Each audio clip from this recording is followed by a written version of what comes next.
On poursuit ces tables rondes autour de la décarbonation des transports. Maintenant, on va parler de mobilité et d'innovation. Alors, pour en parler, je reçois Monsieur Édouard Hainaut. Vous êtes directeur général France de Transdev. Bonjour. Bonjour. Marlène Dolvec, bonjour. Vous êtes directrice générale de SNCF Gare et Connexion. Bonjour. Vincent Lemaire, vous êtes président de Safra, un fabricant de bus à hydrogène. On peut Bonjour. dire ça comme ça. Bonjour. Stéphane Priami, bonjour. Vous êtes directeur général de Crédit Agricole Consumer Finance. Bonjour. Et Mathieu Gardis, bonjour, fondateur et président de Hype, donc la compagnie de taxi à hydrogène.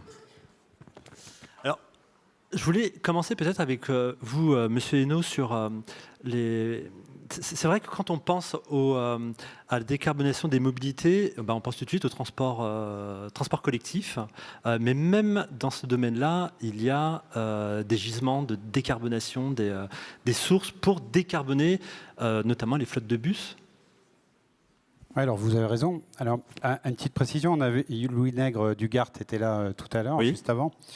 Juste rappeler quelque chose d'assez simple. 83% des kilomètres réalisés pour le domicile-travail sont réalisés aujourd'hui en voiture en France, et seulement 11% de ces kilomètres dans la logique domicile-travail le sont faits par le transport public. Donc le transport public, vous l'avez dit, est une marge de progression déjà forte, ne serait-ce que sur le report modal, et après dans l'innovation technologique aussi.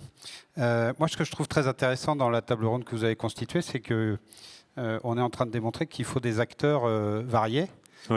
Ceux de l'innovation technologique à travers, par exemple, Safra, ceux comme nous, avec Marlène et Monsieur de Hype, de l'innovation servicielle, et puis le besoin d'avoir de la finance autour de nous pour réaliser cette transition. Donc, on a constitué un écosystème. On est exactement dans un écosystème, en tout cas, qui est nécessaire pour créer de l'innovation dans le domaine des mobilités et dans le domaine du transport.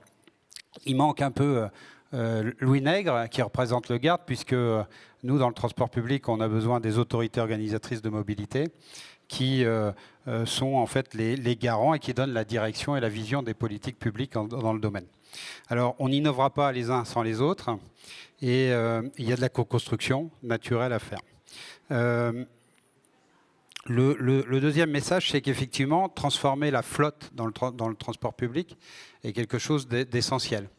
Aujourd'hui, si on prend le marché français, l'essentiel des véhicules sont des véhicules au diesel, et donc il faut transformer ces véhicules demain vers d'autres types d'énergie. Donc ici, il y a Safra. Donc avec Safra, historiquement, on a développé des partenariats pour faire rouler des bus hydrogène sur des réseaux de transport. À Lens, par exemple, avec 6 véhicules hydrogène, à Auxerre, avec 5 véhicules, sur l'aéroport de Toulouse, où on a 4 véhicules hydrogène. Puis on voit que la démarche est plus que proactive aujourd'hui.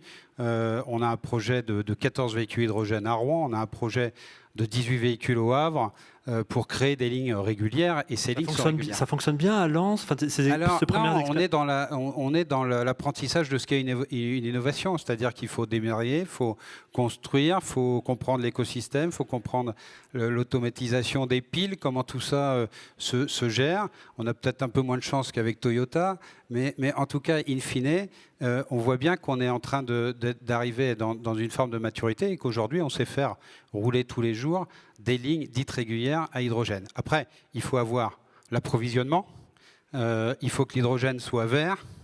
Donc il y a plein de conditions pour que le pari soit réussi. Mais si on ne met pas les premières marches sur le dispositif, on n'y arrive pas. L'autre aspect, c'est l'électromobilité. Alors là, on a déjà franchi une marche beaucoup plus forte. Alors l'électromobilité, c'est l'hydrogène, mais c'est aussi par les batteries. Et sur les batteries, on peut prendre l'exemple de la métropole de Nice. On a des véhicules, des cars électriques à la sortie de l'aéroport. On est en train de réfléchir avec l'aéroport de Nice aussi sur le tarmac, à comment on passe à l'électrique sur ces véhicules qui vont chercher les passagers au large. Mais on a aujourd'hui vraiment des réseaux à des échelles de plusieurs centaines de véhicules. Aujourd'hui, Transdev, c'est 2000 véhicules électriques dans le monde qu'on fait rouler tous les jours. On transporte nos 11 millions de passagers, et une bonne partie aujourd'hui électrique. Je vais prendre 2 exemples.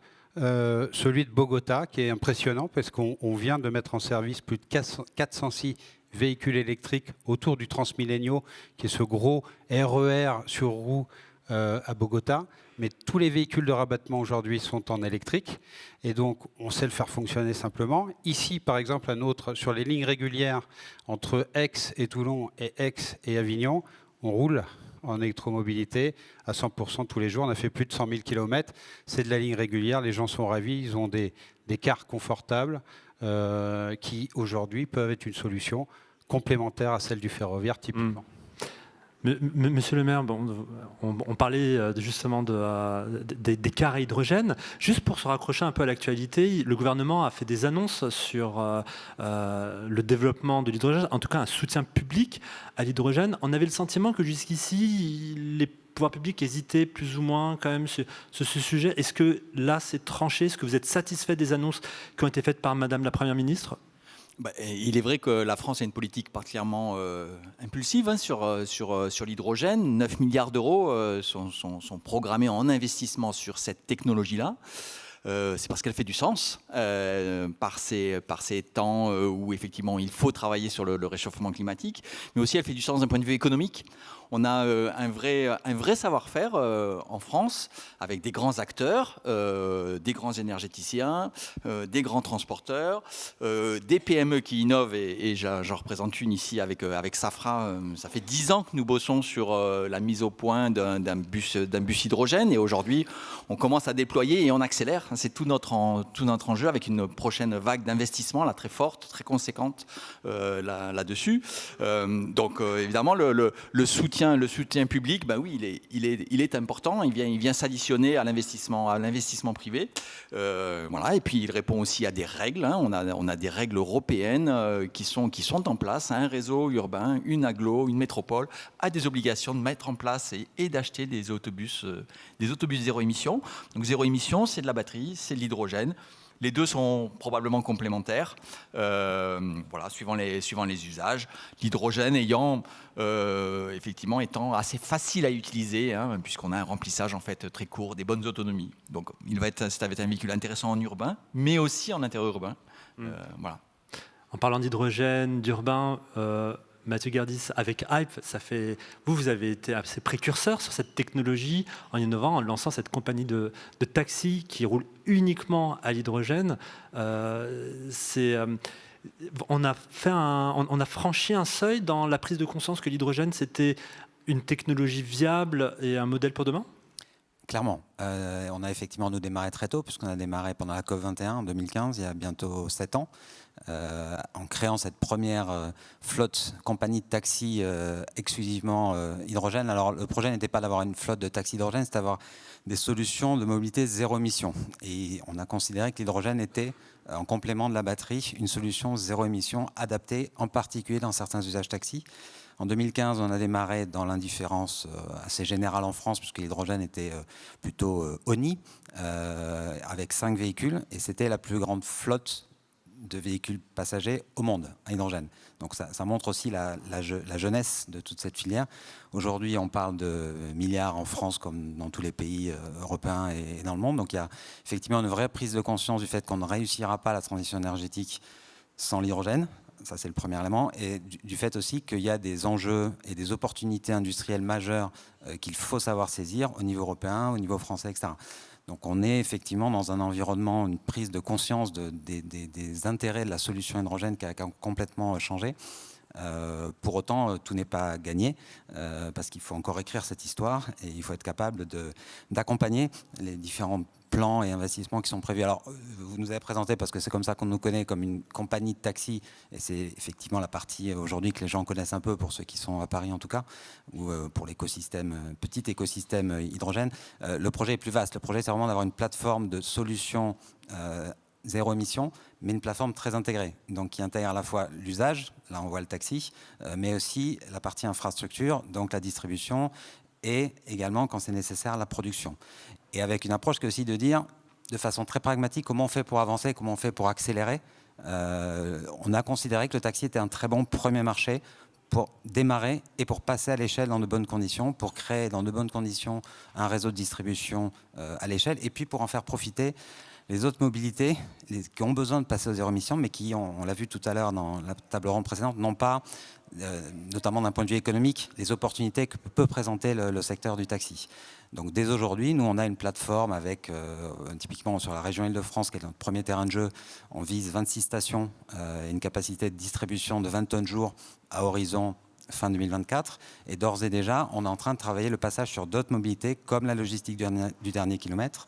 On a un projet qu'on a racheté qui s'appelle Last Mile, qui est centré sur la logistique du dernier kilomètre urbain, notamment avec des utilitaires légers comme ceux qui sont en train de sortir les constructeurs français, qui sont des véhicules aussi doublement intéressants parce qu'ils sont hybrides, 100% électriques, mais hybrides, hydrogène, batterie rechargeable.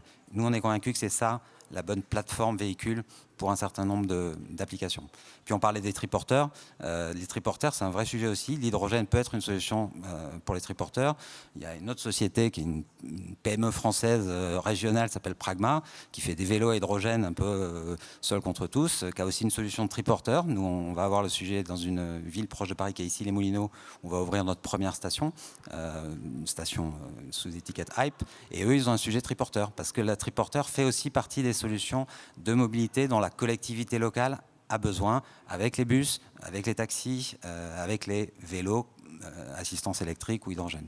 D'accord, donc vous, votre réponse, c'est pas seulement le taxi, c'est un écosystème de solutions à travers des infrastructures. En parlant d'infrastructures, il n'y a pas que l'hydrogène, il y a aussi le ferroviaire. Marlène Dolvec, la SNCF Gare et Connexion a aussi un rôle dans la décarbonation des mobilités.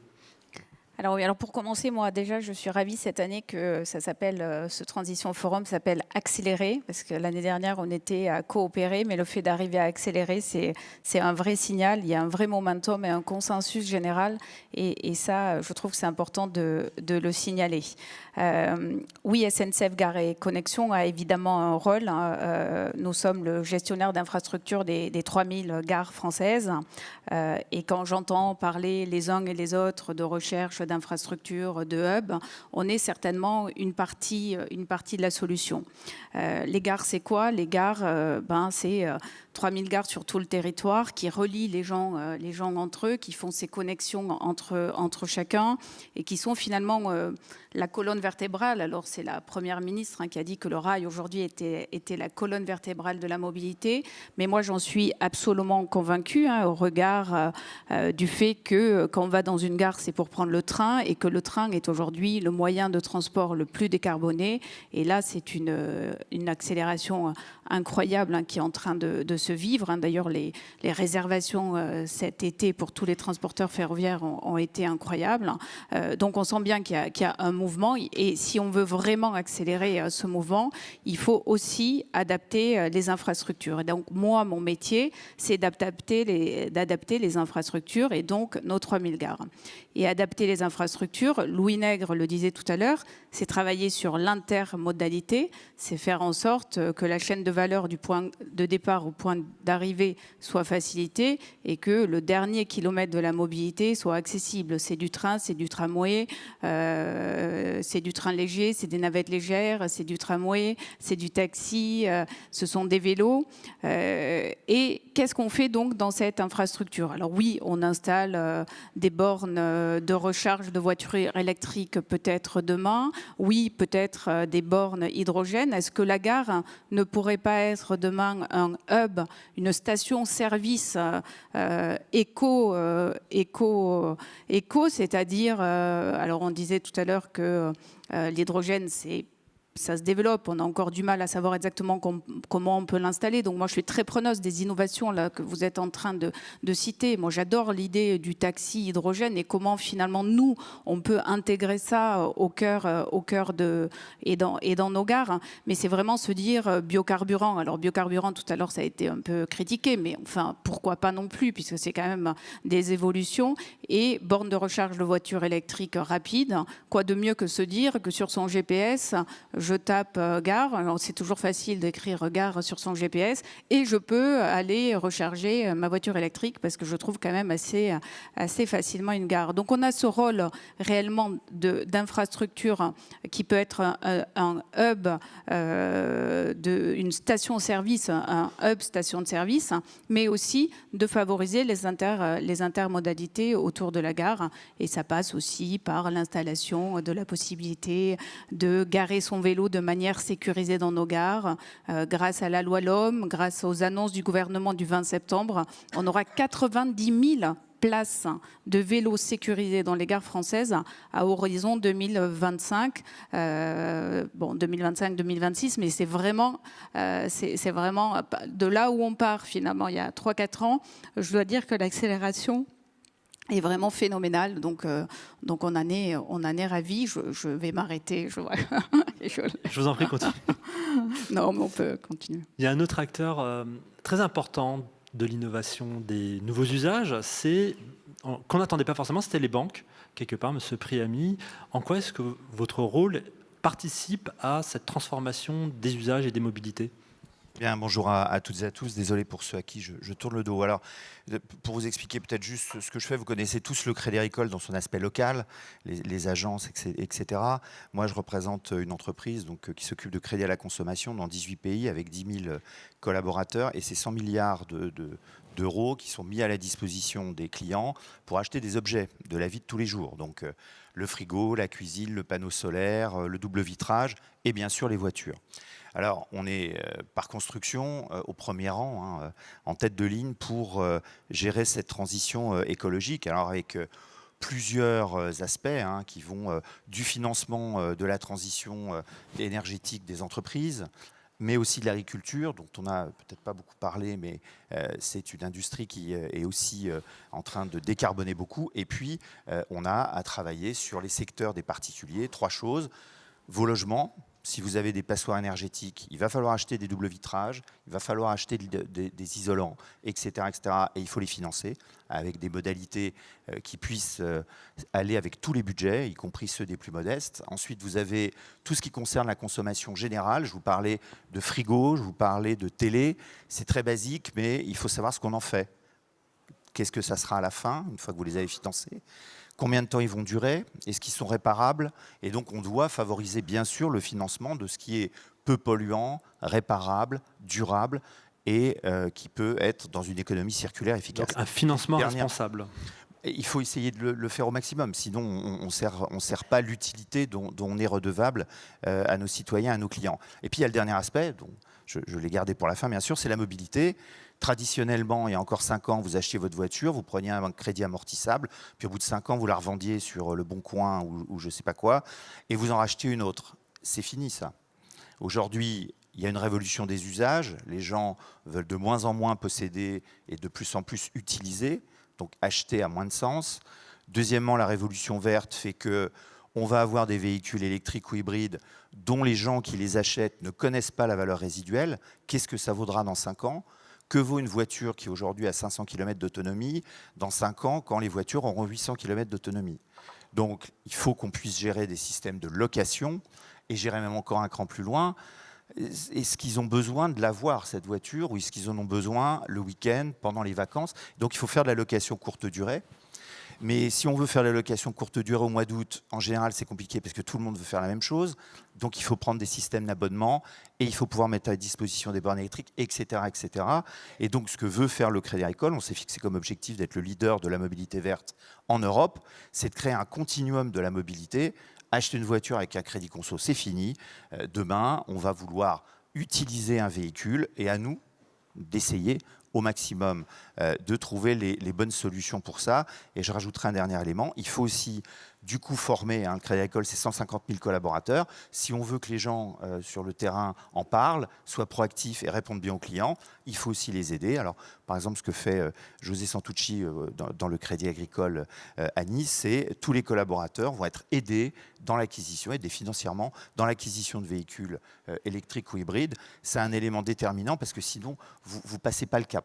Mais vous êtes en train de devenir un opérateur de mobilité. Vous n'êtes plus une banque, c'est ça que vous voulez dire? Oui, vous avez à partir du début de l'année prochaine des agences qui s'appelleront Drivalia et qui vous loueront des véhicules à courte durée pour un jour, une semaine, un mois, qui vous donneront des abonnements pour pouvoir bénéficier un week-end par mois ou un mois par an d'un véhicule pré-réservé, ou de pouvoir mixer les deux, avoir des véhicules full électriques pour toute l'année pour vos déplacements de travail, et puis bénéficier quand même un mois par an ou 3 semaines par an d'un véhicule un peu plus lourd, alors peut-être d'ailleurs encore pendant quelques années carboné, mais pour aller en vacances avec la famille, etc. Parce que tout bouge aussi dans la vie des gens.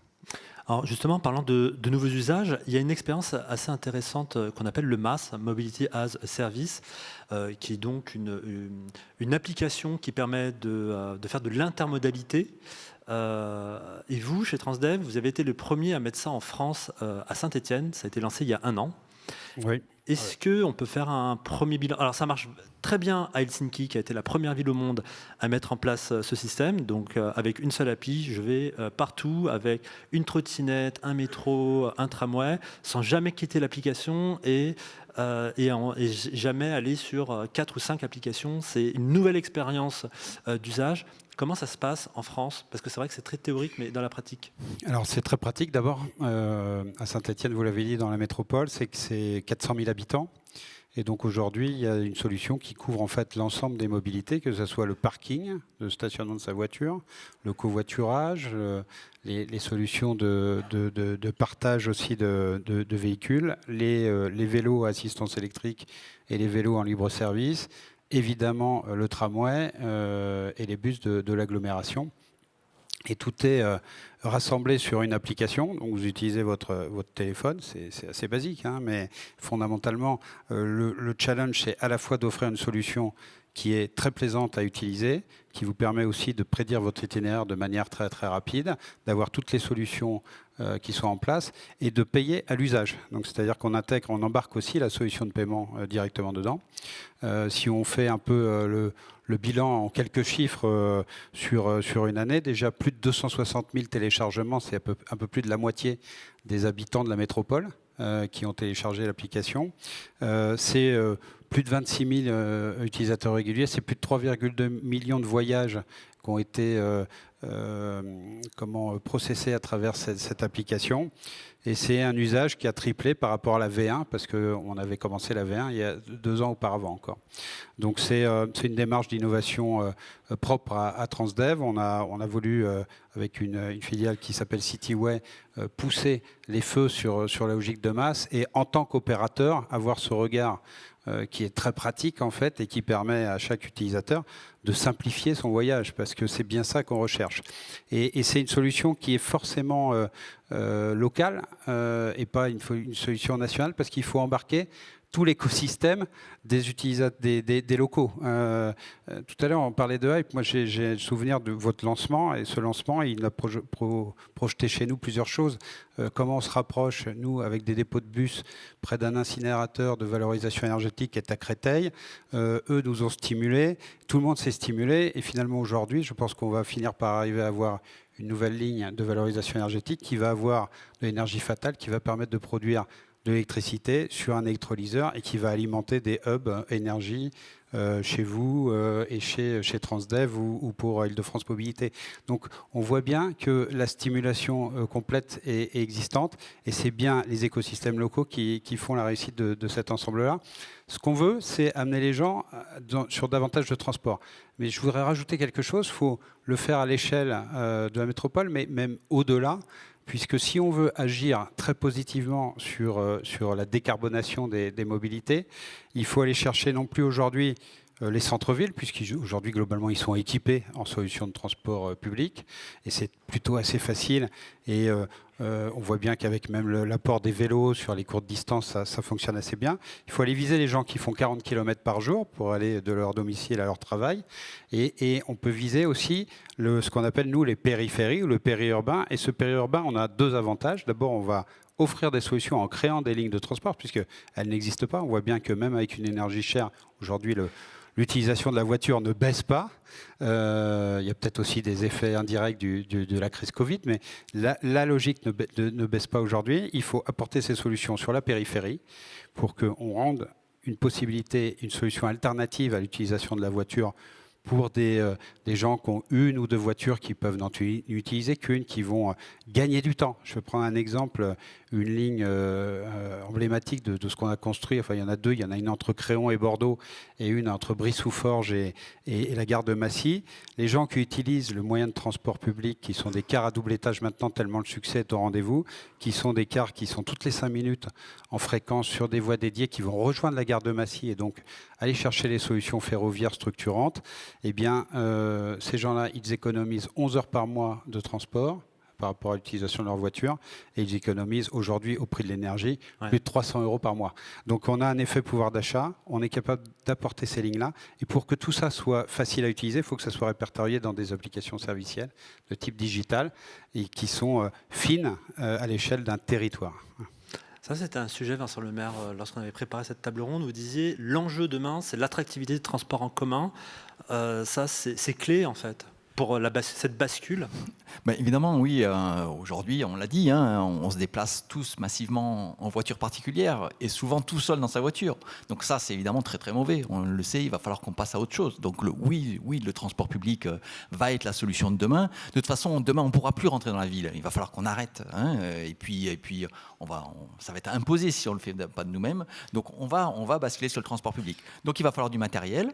Il va falloir du matériel attractif, hein, parce que dans sa voiture, on est très très bien. Hein, donc on veut quelque chose de propre, on veut quelque chose avec un bon confort climatique. De confortable. On peut se connecter, on peut travailler hein, dans le véhicule de transport public. Donc on doit développer tout ça. Et puis en plus, on veut un véhicule propre d'un point de vue environnemental, zéro émission, et c'est ce qu'on propose. Hein. On a jusqu'à présent beaucoup travaillé sur le véhicule urbain, mais là on est en train, en parallèle, de mener des vastes travaux d'innovation sur des véhicules donc interurbains, ce qui vont permettre d'approcher la ville, dans lequel vous voyez on voyage assis, ceinturé, donc une autre catégorie de véhicules. Voilà, donc on est en train de travailler sur un projet en commençant par du rétrofit. Le rétrofit, c'est transformer un véhicule diesel en un véhicule zéro émission. Donc on travaille sur une grosse commande, hein, puisque la région Occitanie nous a passé une commande importante dans ce cadre. C'est particulièrement vertueux de transformer un véhicule, de le faire durer plus longtemps, plutôt que de prendre le vieux véhicule diesel et le jeter, le remplacer par un véhicule neuf. Donc on travaille sur ce type de projet. Et puis on va aussi travailler sur un nouveau véhicule interurbain qui va chercher à répondre à tous ces enjeux de la mobilité interurbaine pour rentrer dans la ville.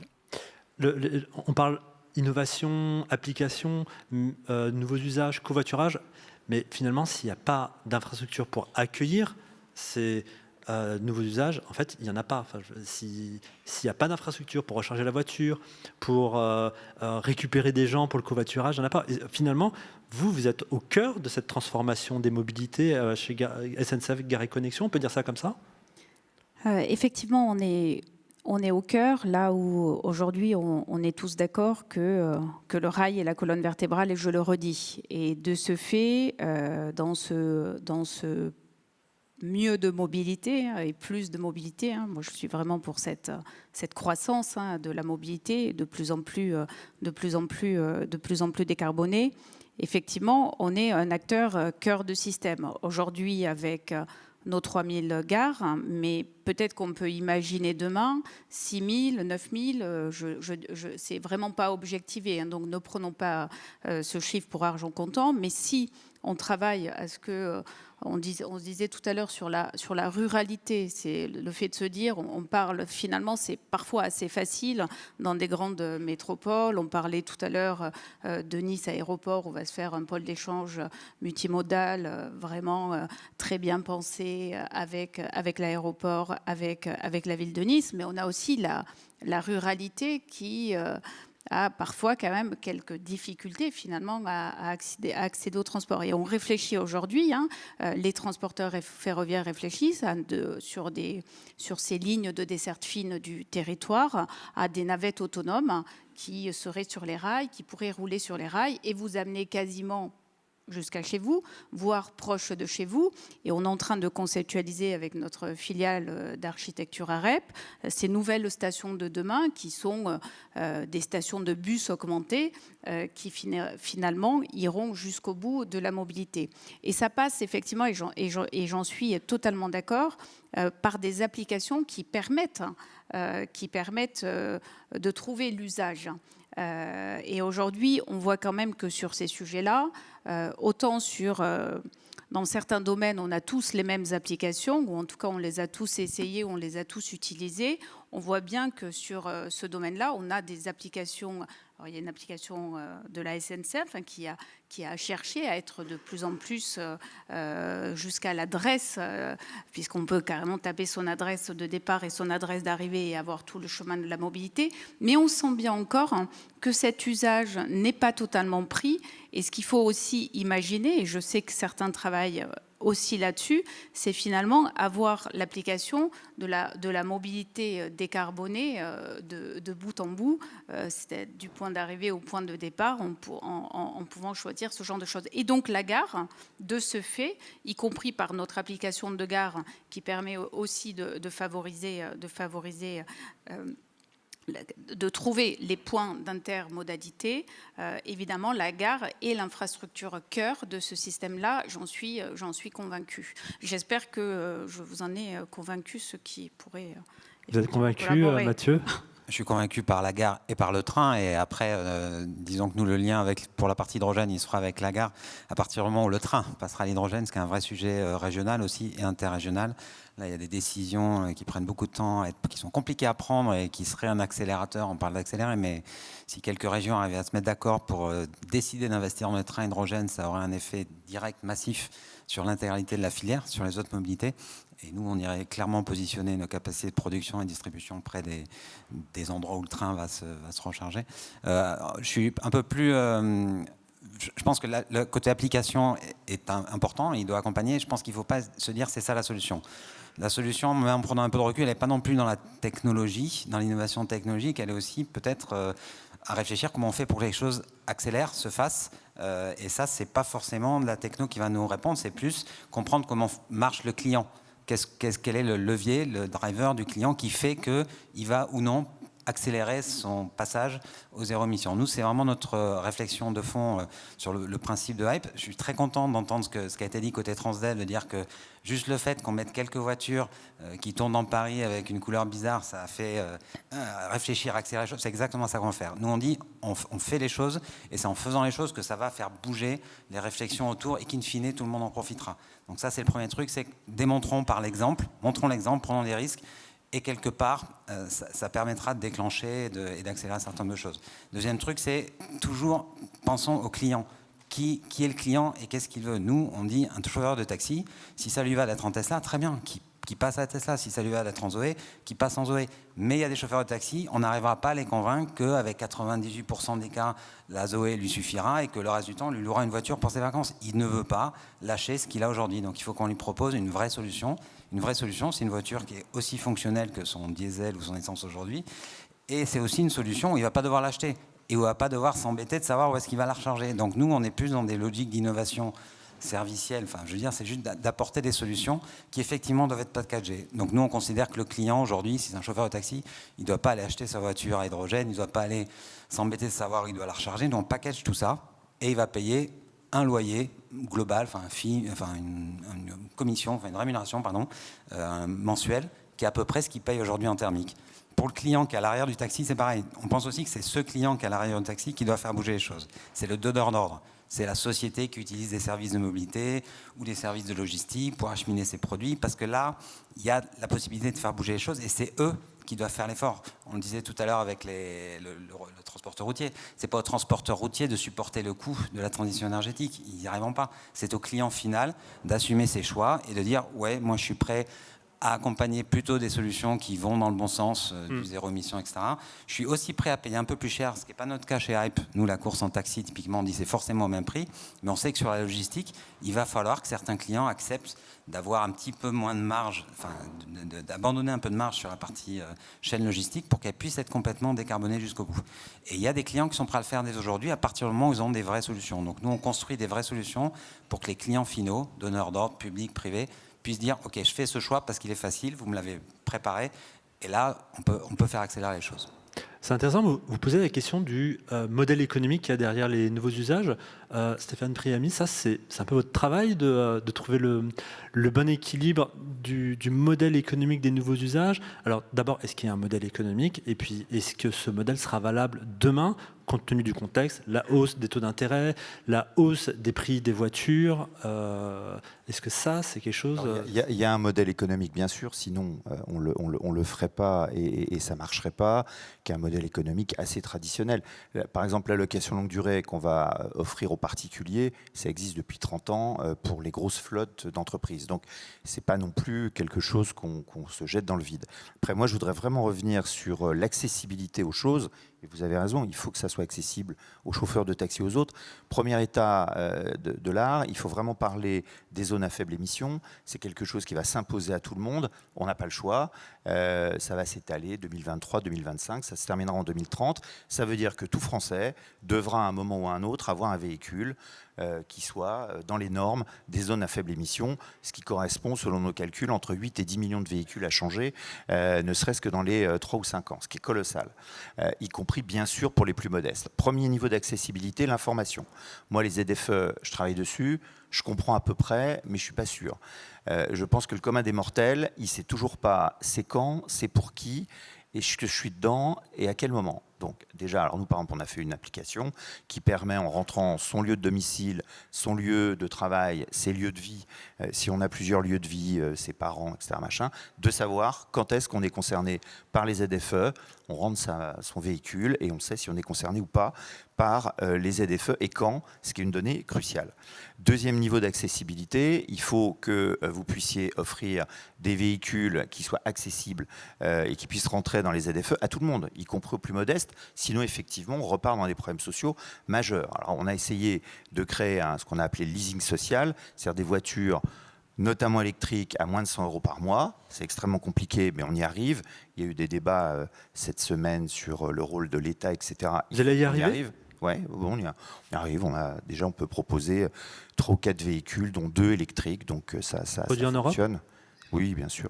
Enfin, je dis bien oui, bien sûr. C'est pas le sujet d'ailleurs, mais en l'occurrence, oui. Et le troisième niveau d'accessibilité, c'est quand même les territoires.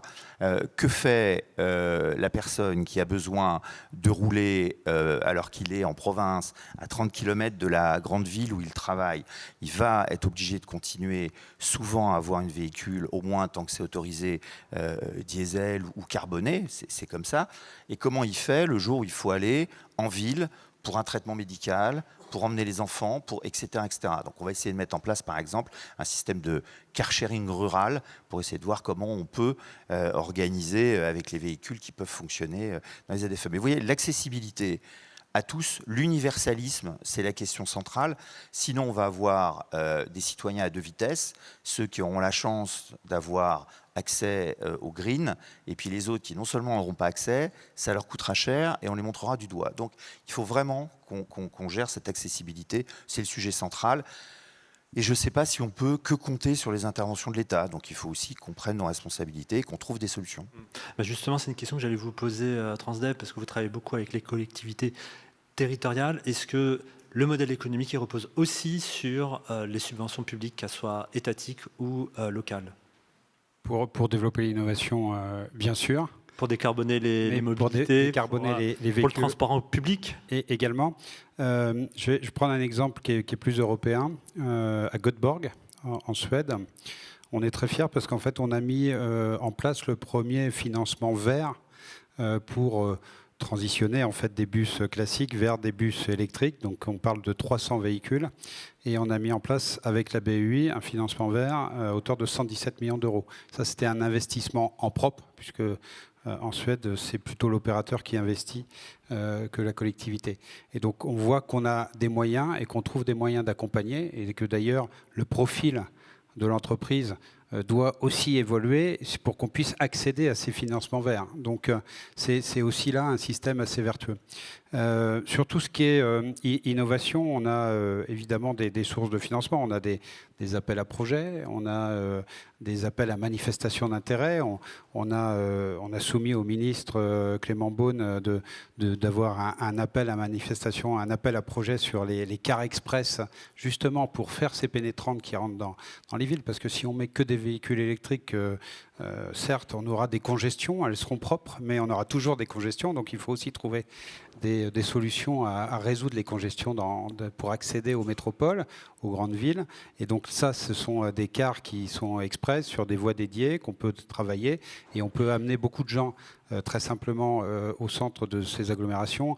Un exemple vraiment majeur en Europe, c'est celui de Madrid, qui a des gares à 60 km avec des cars qui prennent une voie centrale le matin, qui prennent la même voie dans l'autre sens le soir, et ils amènent quand même 400 000 personnes par jour au centre de Madrid. Ils arrivent dans des gares qui sont juste designées de manière magnifique, où vous arrivez en bus, vous avez juste un escalator, vous prenez le métro, vous avez des vélos à disposition. Enfin, tout est organisé, tout est structuré pour faciliter la mobilité des gens.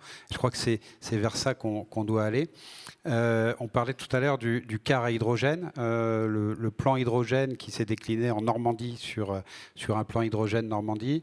On a construit en fait le rétrofit d'un car diesel on l'a fait d'ailleurs de manière très rapide, en 6-7 mois. Donc là aussi, la concurrence, ça stimule. Ça permet d'aller plus vite et plus fort. Ça permet d'être sur des solutions plus compétitives in fine.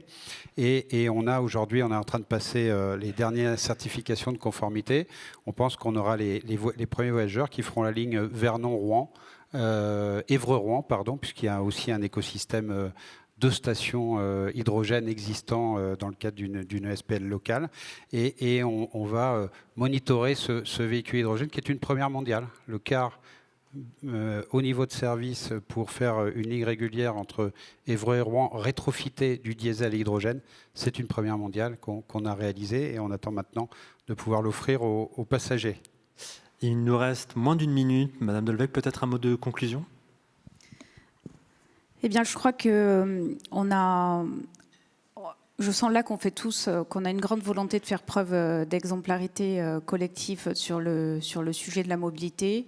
La mobilité, c'est absolument fondamental dans un pays comme la France, où on en a tous besoin pour nos vies quotidiennes, dans les grandes métropoles, partout sur le territoire, pour trouver du travail, pour aller faire ses études. Et là, on sent, et plus que jamais, une vraie accélération qui passe par l'innovation. Et en même temps, l'innovation, en ce moment, c'est pas si évident, parce que l'innovation va très vite, les nouveaux concepts vont très vite. On en apprend même à chaque fois qu'on rencontre de nouveaux intervenants. Ici, aujourd'hui, par exemple, en s'écoutant, on a de nouvelles infos qui arrivent. Et donc c'est à la fois extrêmement complexe et extrêmement stimulant.